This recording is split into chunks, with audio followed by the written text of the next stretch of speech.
कोल्हापूर गगनबावडा मार्गाचे काम गेले 1.5 वर्षापासून सुरू आहे। याची दखल घेऊन बुधवारी सकाळी जिल्हाधिकारी अमोल येडगे व प्रांताधिकारी हरीश धर्मिक यांनी या मार्गावर दोनवड येथील रस्त्याच्या व बालिंग येथील पुलाच्या कामाची पाहणी केली। यावेळी त्यांनी नॅशनल हायवेच्या अधिकाऱ्यांना 12 मार्चपर्यंत काम पूर्ण करण्याचे आदेश दिलेत, अन्यथा कारवाई केली जाईल असा इशारा देखील देण्यात आला आहे। त्यांनी संबंधित ठेकेदाराला तर पुलाचे व रस्त्याचे काम लवकरात लवकर करा अशा सूचना दिल्यात।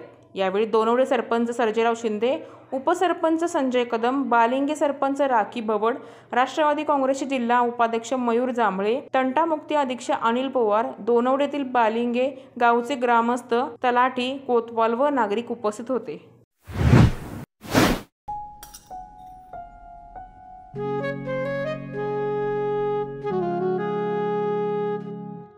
बाबा, आज येताना बासुंदी घेऊन या ना।